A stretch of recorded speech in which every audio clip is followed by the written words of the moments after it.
Quiero dirigirle a un texto de la Escritura esta mañana, uno que está en Crónicas, Segunda de Crónicas, un texto que sinceramente nunca he escuchado predicar, pero sí un texto al que fui atraído para traerlo hasta ahora.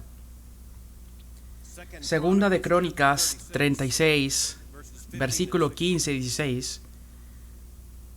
El Señor Dios de sus padres les envió palabras repetidas veces por sus mensajeros, porque Él tenía compasión de su pueblo y de su morada.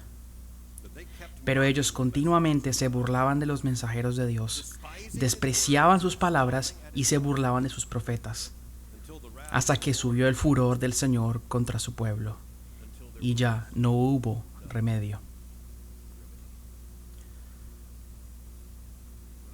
Cuando era solo un niño, era un Boy Scout en el estado de la Florida, en Estados Unidos, y cada vez que estábamos afuera, estábamos en contacto con los reptiles, lo cual pensaba que era cosa buena. Yo y mis amigos nos fascinaban las serpientes, así que estaba acostumbrado a verlas por doquier. Pero en la Florida usted debe separar aquellas que lo pueden matar y las que no. La víbora es fácil de reconocer, pero hay una serpiente en la Florida y en otras regiones que es un poco más complicada. Y esa es la serpiente coral. La serpiente coral con sus colores rojos, amarillos y negros.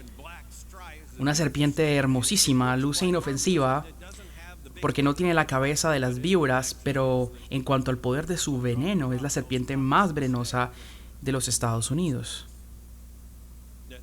El problema, sin embargo, es que parece una serpiente del montón, como la serpiente real. De hecho, la única diferencia entre esas dos es el orden de los colores en las rayas de sus cuerpos. Entonces, si usted es un Boy Scout en la Florida como yo lo era, y si pasa tiempo en el monte como lo hacíamos, si va a estar en proximidad cercana con las serpientes como lo estábamos, entonces tiene que saber la diferencia entre la serpiente real, la cual usted puede atrapar y llevársela como mascota, y la serpiente coral, la cual lo puede sacar de este mundo. Y había entonces historias en mi niñez de cómo unos chicos se habían confundido de serpiente, la habían puesto en sus bolsillos con sus manos desnudas para luego morir. Así que te enseñan un poema. Quizás usted piense que ese no es el método más efectivo para amaestrar a los Boy Scouts, pero fue un poema que lo utilizaban para enseñarnos a distinguir una serpiente coral de la real, y este era el poema. El amarillo y el escarlata matan a la rata. El rojo y el negro, amigos del suegro. Entonces, si el rojo y el negro tocaban, era una serpiente real. Se podía atrapar, llevársela al bolsillo, adoptarla como mascota, asustar a tu madre. Pero si el rojo y el amarillo tocaban, era una serpiente coral y tocaba alejarse lo más posible porque, aun cuando no era agresiva, si llegaba a picar era letal. Bueno, y cuando tenía 13 años estaba en un lugar silvestre, recuerdo. Me había trepado en un árbol y luego al bajarme de aquel observé una serpiente tricolor. El color rojo y el negro tocaban. Y recordé, el amarillo y el escarlata matan a la rata. El rojo y el negro son amigos del suegro. Rojo y negro, todo bien. Tomé la serpiente con mis manos y me dije, ¿cuánta fe tengo yo en este poema?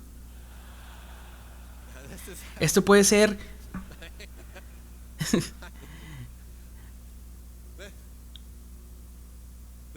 Este puede ser asunto de confiar en el azar. Esto no es algo que puedo yo solamente tomar por fe, así que la dejé libre y que tomara su camino. Y creo que hay preguntas similares en nuestra cabeza. Nos preguntamos a menudo, ¿cuánta confianza voy a poner yo en esto? ¿Cuánto voy yo a apostar por esto? ¿En un poema? Estaba en la edad en la que me irritaba todo, y una de las cosas que más me irritaban era rendir cuentas. Me molestaba porque tenía pastores y líderes alrededor. Aunque no recuerde ninguna predicación, enseñanza o lección acerca del tema, solo recuerdo que me decían que había una edad propicia para la rendición de las cuentas. Y la forma en la que se me contaba el principio es que había una cierta edad donde Dios se consideraba inocente de todo pecado para luego llegar a la otra edad donde un pecado te manda al infierno. Bueno, cuando escuché eso tenía 10 años, lo cual creo que pensaban que llegaba cuando cumplíamos la edad del doble dígito. Yo tenía amigos en la escuela que eran metodistas y presbiterianos y ellos se estaban confirmando en ese entonces, como lo indicaba su religión. Y mientras los confirmaban a eso de los 12, 13 años en el séptimo, octavo grado, allí es donde la supuestamente edad de rendir cuentas llegaba. Unos años eran salvos y los otros ya no eran. Pero como bautista no hacía la confirmación. Nosotros los bautistas no teníamos tal cosa, simplemente estábamos pasando los grados del bachillerato, lo cual llamábamos la secundaria temprana en los años 70. Y yo estaba muy preocupado con esto, tanto que le preguntaba a la gente alrededor mío, hasta que le pregunté a mi instructor de la escuela dominical. Y este instructor, todo un diácono bautista, miró hacia abajo y me dijo, pues, no estoy seguro. Eso no es bueno. Porque como lo entiendo, en un lado está el cielo y el otro lado está el infierno. No tenía sentido para mí, así que recibí varias respuestas. En una recibí 12, en otras 13 años. Es casi como ese poema. ¿Acaso confiaré en mi destino eterno entre una y la otra respuesta? Yo ya había hecho una profesión pública de fe en ese tiempo, pero nadie me había explicado cómo esto cabía en todo esto. Había creído en Jesús, me había arrepentido de mis pecados, me había bautizado como nuevo creyente. Pero este asunto de la edad de rendición de cuentas me molestaba muchísimo. Pero lo que más me molestaba era pensar que de alguna manera la disposición de Dios era diferente a la que yo pensaba que era. Y a lo que me refiero con esto es que lo que había penetrado en mi corazón era esto. Lo típico, Cristo me ama, bien lo sé, su palabra me hace ver. Lo que había penetrado en mi corazón era que de tal manera Dios amó al mundo que entregó a su Hijo unigénito para que aquel que en él crea no se pierda, sino que tenga vida eterna. Una de las cosas que usted descubre como adulto es lo poco que le enseñaron acerca de la Biblia cuando usted era niño. Estoy enseñando versículo por versículo del libro de Génesis ahora mismo, y déjeme decirle, mucho de eso no sale en el cuento ilustrado infantil. Y creo que jamás lo vayan a hacer. Jamás recuerdo una lección de la escuela dominical en la que haya sido instruido de Segunda de Crónicas 36, 15 y 16. De hecho, no recuerdo hacerlo desde que empecé a tratar de leer la Biblia en su totalidad desde los años 13. Y una de las cosas que sucede a veces es que me siento abofeteado por un versículo particular. No sé cuántas veces le haya pasado. Parece como si un versículo llegara de la nada y le tocara profundamente. Simplemente lo captura a uno y lo hace pensar acerca de ese versículo todo el tiempo, aun cuando sigue leyendo la escritura, porque los puntos parecen conectar entre sí. Y este fue uno de los versículos que temprano en el año me impactaron. Estaba terminando la narrativa constante de Crónicas, esa que nos habla de los reyes malos, y cuando usted lo lee, sabe que rey tras rey llega otro rey malvado. Y ese va a ser lo que le aborrece al Señor en Jerusalén. Luego llega Nabucodonosor, Ciro, con el juicio de Dios, pero no había notado hasta que leí, había palabras particulares que resonaron especialmente en el versículo 16. Esa que dice, y ya no hubo remedio. Justamente creo que no nos gusta pensar en algo así. Creo que los cristianos muchas veces no reflexionan en eso. Creo que si tenemos en el horizonte de nuestra imaginación teológica que un día no habrá más remedio, sí. Pero creo que esto no cabe, al menos en el mismo sentido como lo dice aquí. Sabe, el lenguaje es muy directo. Dice, y ya no hubo remedio.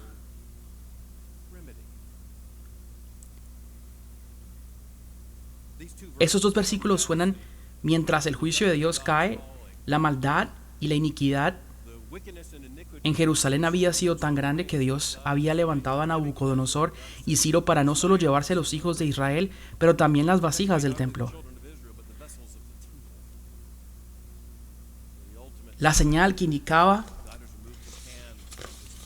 que la mano de Dios y el juicio habían llegado y había mandado a su pueblo como exilio.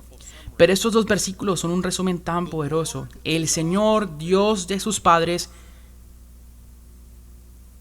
les envió palabras repetidas veces por sus mensajeros, porque Él tenía compasión de su pueblo y de su morada. Entonces aquí está el Dios de los patriarcas, el Dios de Abraham, Isaac y Jacob, y como es aquí identificado, es el Dios de sus padres. Él es el único Dios verdadero que Israel confía cuando dicen, oh Dios, en el Shama, escucha, oh Israel, el Señor es uno. Ama a tu Dios con todo tu corazón, con toda tu alma y con todas tus fuerzas. Pero ellos no lo hicieron. No lo hicieron. Pero el Señor Dios de sus padres les envió palabras repetidas veces por sus mensajeros. Él le da su mano a su pueblo, aquello con quien había hecho un pacto eterno, el pueblo de su posesión. Este es Yahvé de Israel.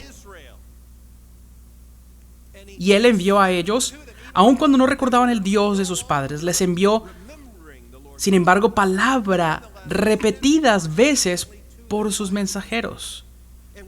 Y se nos dice el por qué. Él manda a sus mensajeros porque tenía compasión de su pueblo y compasión de su morada. Israel llega a ser un templo de personas. Así como vemos el cumplimiento en la iglesia, hechos piedras vivas. Pero el templo, el lugar de reunión, el lugar santísimo en Jerusalén, Dios tiene compasión a causa de su nombre por su propio lugar santísimo, por su propio arca del pacto. Tiene compasión por su pueblo y el templo, cosas que están juntas. Y Él envió palabras repetidas veces por sus mensajeros porque tenía compasión. Pero, como el versículo 16 nos dice, pero ellos continuamente se burlaban de los mensajeros de Dios, despreciaban sus palabras y se burlaban de sus profetas. Una ofensa triple aquí. El texto nos dice que ellos lo hacían continuamente, no solamente de vez en cuando, no rechazaban la autoridad del mensaje y de sus profetas, sino se burlaban continuamente los mensajeros de Dios. Es una particular acusación salvaje. No solo se están resistiendo al mensaje, sino que también están abiertamente rechazando los mensajeros de Dios. Dios tiene compasión y envía a sus mensajeros, lo cual hace persiste en enviar sus mensajeros, los profetas, como dice aquí en este mismo texto, que Él envió al rey Jeremías, pero no lo escuchó. No escuchó a Jeremías. Mas, sin embargo, endureció el corazón del rey. Yo creo que a la mayoría de nosotros nos gustaría pensar que quizás con ciertos mensajeros pudiésemos ignorar el mensaje, porque posiblemente no hubiéramos reconocido que este era el profeta ungido de Dios o el mensajero de Dios. Pero es difícil hacerlo si es que Jeremías se aparece.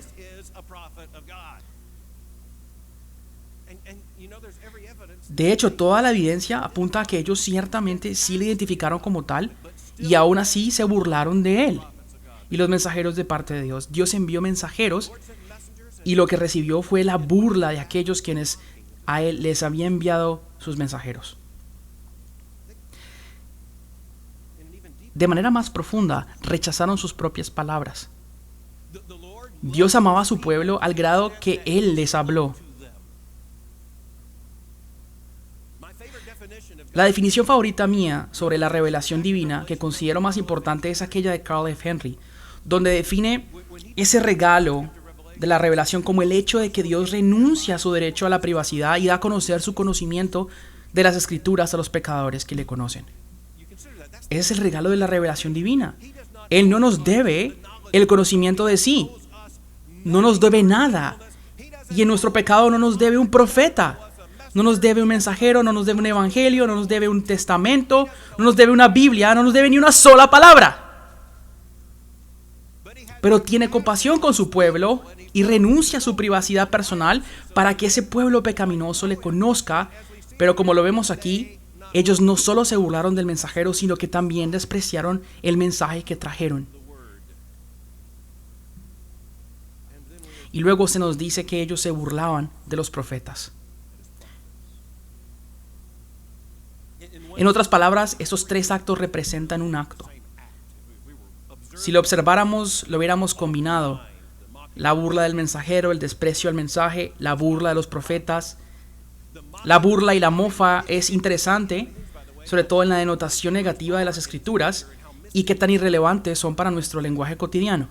Cuando pensamos en la hostilidad que sentimos en la sociedad y en la cultura, tendemos a poner estos mismos términos en la categoría de las emociones. En otras palabras, en términos de la cultura, como términos culturales, antropológicos y sociológicos. Pero aquí están descritas como mofa, burla y desprecio. Lo cual llega al corazón del asunto, porque no se trata solamente sobre el mensajero, sino se trata de aquel que envió al mensajero y el mensaje, aquel que tenía compasión de su pueblo y su templo. Pero luego, el texto nos dice que esto continúa hasta que la ira del Señor se levantó en contra de su pueblo. Y hasta que no hubo más remedio. Tuve que descifrar lo que la edad de rendir cuentas significaba. Tuve que descifrarlo porque estaba incrustado en la mitología actual evangélica, la cual llegó filtrada a la realidad juvenil de mi existencia. Entonces tuve que encontrar su sentido porque no lo hallaba en la escritura. Así que estaba en la travesía para entender esto. Tuve que llegar al corazón de la cuestión, aun con los pocos recursos que tenía a la mano entonces. Y fue esto. Y todavía recuerdo pensar en esto. Seguro que ahora lo pondría en términos más sofisticados, pero recuerdo todavía pensar, y ese es el pensamiento. Si estás pensando en esto, has pasado la edad de rendir cuentas. Si eres capaz de hacerte esta pregunta, has sido hallado culpado.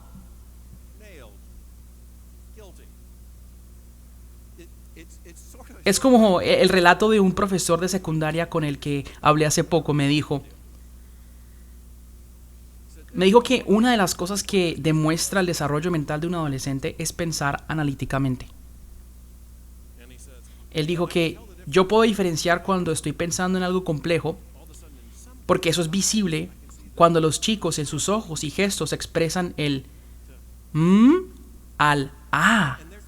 Y es en ese momento donde el pensar con raciocinio como se presenta. Los psicólogos de la adolescencia lo llaman la habilidad de utilizar el pensar en segundo grado, cuando uno es capaz de pensar de lo que está pensando y consciente de lo que se está pensando. Por tal motivo es que los adolescentes son como son, porque ese proceso los lleva a la cueva de pensamientos y pensar lo que piensan y lo que están pensando. Y usted ya está pensando en dónde voy. Si usted es capaz de entender el concepto de razonamiento complejo, entonces usted mismo lo está haciendo, obviamente. Entonces, si se cuestiona sobre si está o no en la edad de rendir cuentas, el hecho es que usted ya está ahí. Luego llegué a la conclusión después que tal noción no es solamente no bíblica, pero seguro que de alguna forma sí tenía sentido. Llegas a un entendimiento en un punto profundo de lo que significa ser un pecador. No solo se llega al entendimiento de que pecas, sino que también eres un pecador. Eso no se trata de un cumpleaños especial, ni de culpa o inocencia. Miramos un texto como este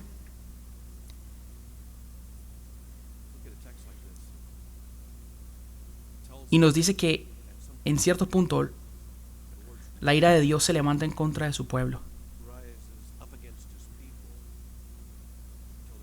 hasta que no hubo remedio. Le voy a decir específicamente por qué esto me llamó tanto la atención. Irving Kristol, un filósofo caracterizado por su pensamiento liberal, cambió su pensamiento de repente hacia lo conservador. Y al ser preguntado el por qué lo había hecho, él dijo que simplemente tuvo un encuentro con la realidad. La teoría murió y la realidad vivió. Y yo considero esto válido porque muchas veces me siento así frente a un texto. Me impacta y no es que yo haya buscado eso, pero me sucede. Yo no escogí verlo, sino que Él me vio a mí. Y las palabras que resuenan dentro de mí son esas que dicen, hasta que no hubo más remedio. Y yo pregunto, ¿realmente no hubo más remedio? ¿Ninguno? ¿Ningún remedio para que la ira de Dios llegue tan implacablemente, tanto así que no haya posibilidad de arrepentimiento? No hay posibilidad de tregua o de solución, no hay posibilidad de reforma, avivamiento, cualquier cosa de esas. No la hay. Sí, y eso es lo que el texto dice. Eso es lo que el texto dice. Se da cuenta que ese es el cumplimiento de las palabras que el Señor habló a través de Moisés en Deuteronomio 29, mientras Moisés es la voz de Dios.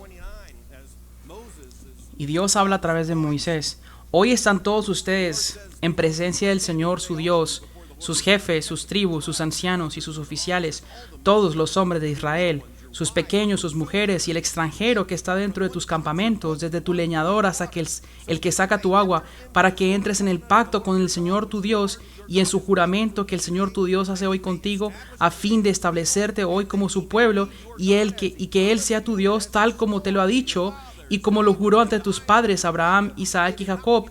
Y no hago solo esto con ustedes, este pacto y este juramento, sino también con los que hoy están aquí con nosotros en la presencia del Señor nuestro Dios y con los que no están hoy con nosotros, quienes por cierto son los que ahora se mofan del mensaje, quienes lo despreciaron y se mofan de sus profetas.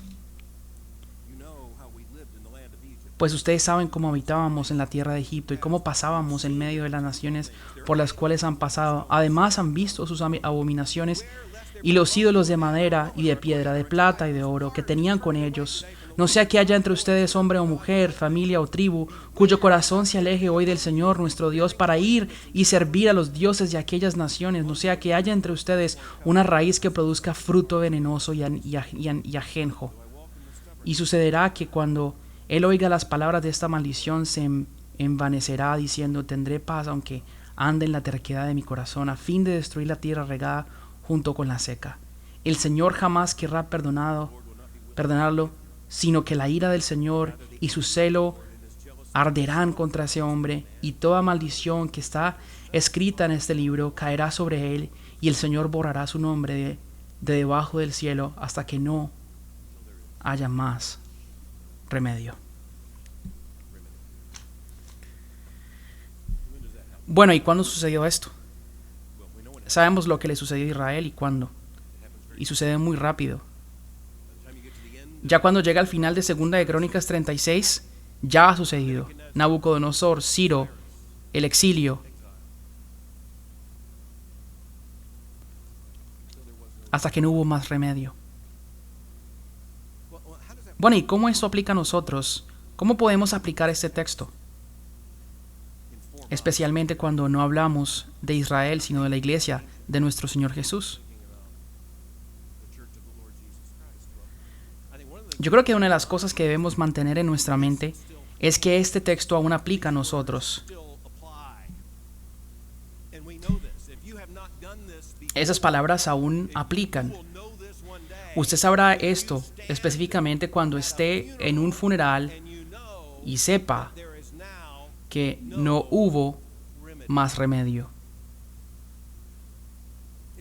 Seguro que es una posición muy difícil para un pastor, un ministro o un anciano, porque sabe que hubo un momento, tal como lo tenía Israel. Había un tiempo donde Israel estaba cerca de la posibilidad de tener remedio.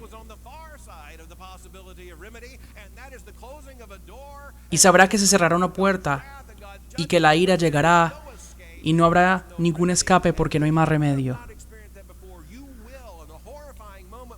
Llegará ese momento horrible en su vida donde sabrá que no hay más remedio.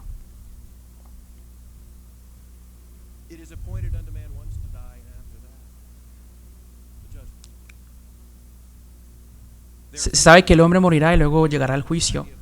Ha habido cristianos que han contemplado la idea de que se puede confesar a Cristo después de la muerte, cosa que está fuera del ente de la Escritura. Lea solamente Romanos 10.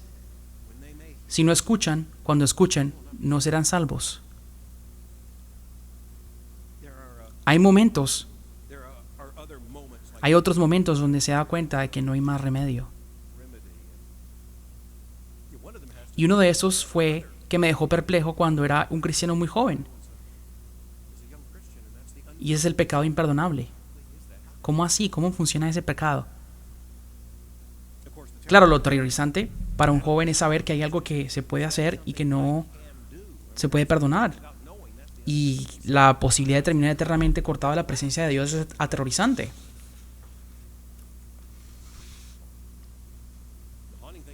Algo agobiante del libro de los Hebreos en el capítulo 5 y sobre todo en el capítulo 6 es que hay aquellos que piensan que son cristianos pero no lo son. Repito, no lo son. Aún así, no es sorprendente que sepan mucho sobre el cristianismo y puede ser que en algún momento hayan profesado ser creyentes, pero luego ya no lo son. Pero llegué a entender la blasfemia en contra del Espíritu Santo, el pecado imperdonable, es el rechazo en aceptar el llamado de ir a la fe de Jesucristo, el rechazo de aceptar a Dios y de arrepentirse de los pecados. Es la resistencia, lo que blasfema en contra del trabajo del Espíritu y su testimonio.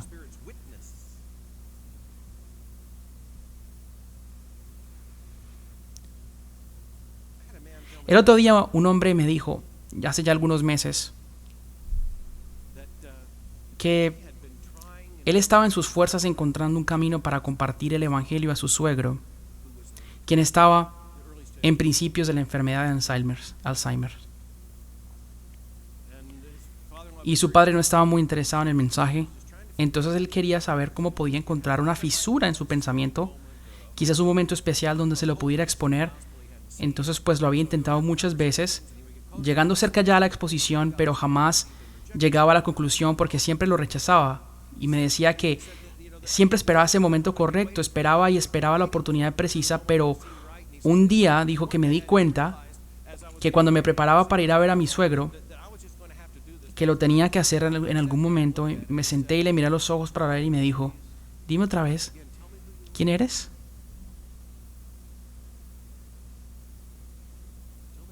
Hasta que no hubo remedio.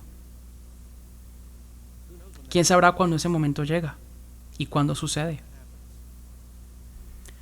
Pues a fin de cuentas sabemos que escatológicamente el día del Señor se acerca, donde no habrá más remedio. Sabremos que ese día los corazones, las intenciones,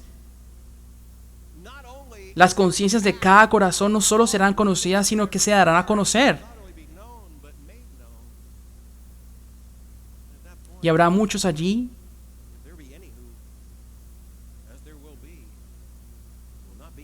que no estarán en Cristo y no habrá más remedio.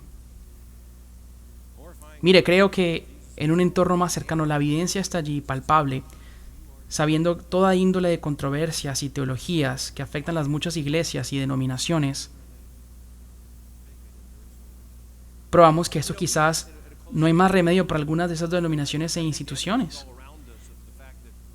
Piense que en el ahora hubo una vez una oportunidad donde donde las personas hubieran determinado, si ellas se hubieran determinado a actuar, entonces algo pudo haber sucedido, porque uno de los problemas más comunes que se puede ver en las muchas denominaciones tradicionales hoy, bajo el hecho que sus miembros dejan atrás sus conceptos conservadores hacia lo liberal, causando una declive en sus feligresías y perdiendo fincas raíces, al menos desde una perspectiva humana, no parece haber una oportunidad para un remedio, ya que en esas iglesias no hay nada más que apostasía y apóstatas. Bueno, al menos en el liderazgo.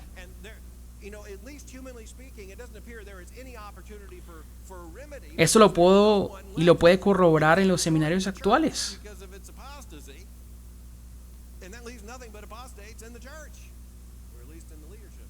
Justo ahora que comenzamos la conversación, muchas instituciones que estaban comprometidas con la verdad bíblica y muchas iglesias también que ahora, cuando estamos hoy de pie en el año 2015, tenemos que darle gracias a Dios que hace una generación o más los bautistas del sur actuaron aún cuando todavía había remedio.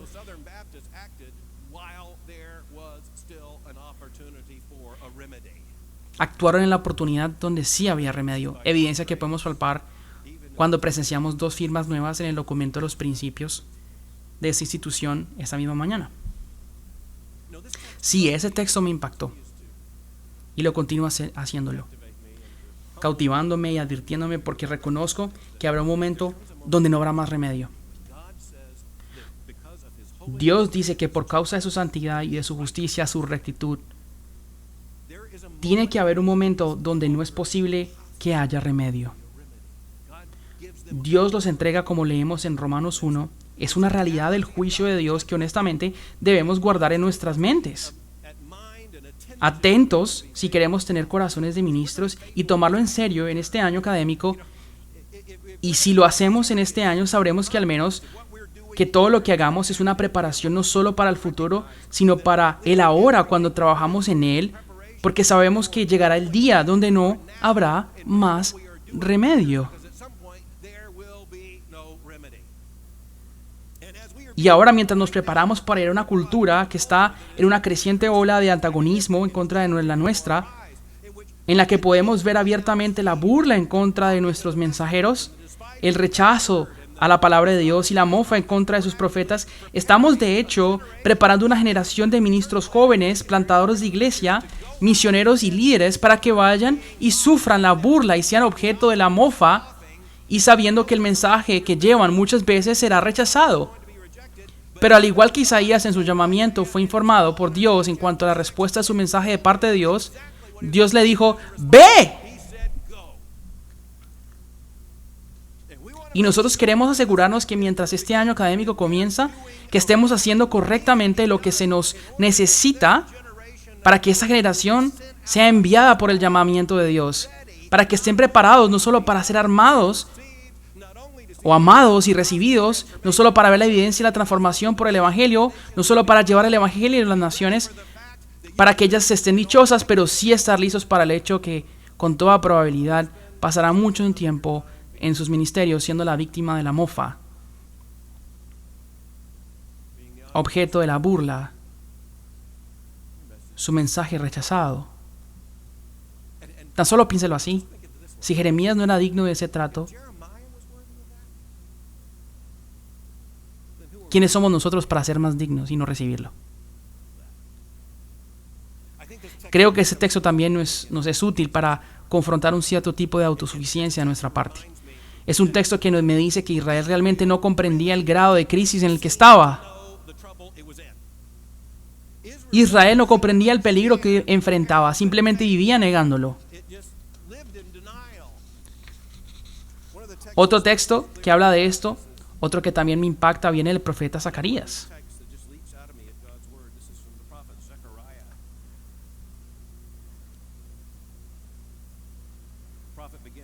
El profeta comienza que en el 8º mes del segundo año de Darío vino la palabra de Jehová al profeta Zacarías, hijo de Berequías, hijo de Ido, diciendo: se enojó Jehová en gran manera contra vuestros padres. Diles pues, así ha dicho Jehová de los ejércitos: volveos a mí, dice Jehová de los ejércitos, y yo me volveré a vosotros, ha dicho Jehová de los ejércitos. No seáis como vuestros padres, a los cuales clamaron los primeros profetas, diciendo: así ha dicho Jehová de los ejércitos, volveos ahora de vuestros malos caminos y de vuestras malas obras, y no atendieron ni me escucharon, dice Jehová. ¿Vuestros padres dónde están? Y los profetas han de vivir para siempre. ¿Y los profetas han de vivir para siempre? Si esto no le impacta, pues debería. El Señor está hablando a través de los profetas. ¿Los patriarcas? ¿Dónde están? ¿Profetas? ¿Profetas? ¿Profetas? ¿Profetas? ¿Crees que tienes eternidad? No vas a vivir para siempre. Así es que llegamos y aquí estamos. Si algo debería este texto presionar en nosotros es la urgencia del Evangelio, de tomarlo, predicarlo, proclamarlo. También nos recuerda qué tan corto es el tiempo en realidad, puesto que recordamos la realidad escatológica que Jesús le dijo a sus discípulos, que el que me ha enviado sabe bien la hora y el día, cuando nadie más tendrá que trabajar. Entonces sabemos que tenemos enfrente. Voy a terminar en un lugar diferente que no había premeditado porque algo sucedió. Y sucedió el viernes en Francia. Usted sabe bien la historia. Hombres armados entraron a un vagón de tren, intentan armar sus AK-47 para disparar, pero sucede que 3 amigos estadounidenses, quienes viajaban en Francia en ese mismo vagón de tren, vieron esos hombres, y 2 de estos entrenados en artes militares supieron cuál era el sonido de cargar ese rifle. Los 3 amigos son honorados. Alex, parte de la Guardia Nacional en Oregón; piloto Stone, de la Fuerza Aérea, son ahora caballeros de honor en Francia.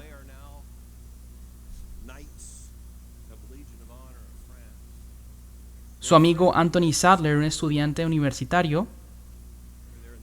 Los 2 hombres militares entendieron cuál era el sonido de ese rifle y actuaron.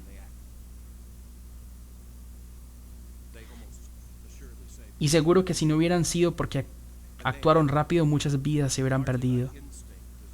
Por haber actuado con su instinto, de hecho, cuando les preguntaron por qué lo habían hecho, ellos dijeron que no habían pensado realmente el por qué, solo lo hicieron.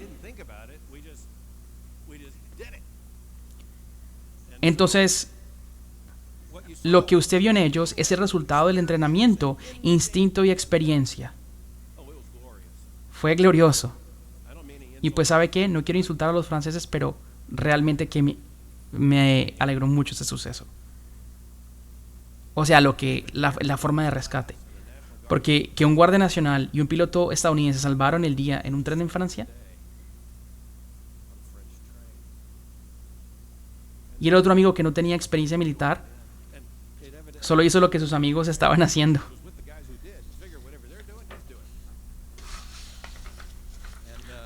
No nos mintamos. Cada estadounidense de sangre desearía haber sido ese hombre. Cada niño de 10 años que se va a la cama diciendo, ¿qué quiero hacer cuando grande?, pensaba, yo quiero hacer eso. Póngame en ese tren y yo lo salvo. Seguro hay hombres en ancianatos diciendo, ¿por qué no estuve allí? Si solo hubiera montado una vez más en ese tren. Querremos estar allí. Porque pensamos que el instinto, la urgencia, el entrenamiento y la experiencia, convicción y el coraje se unirían en el momento preciso, cuando había aún tiempo para hacer algo.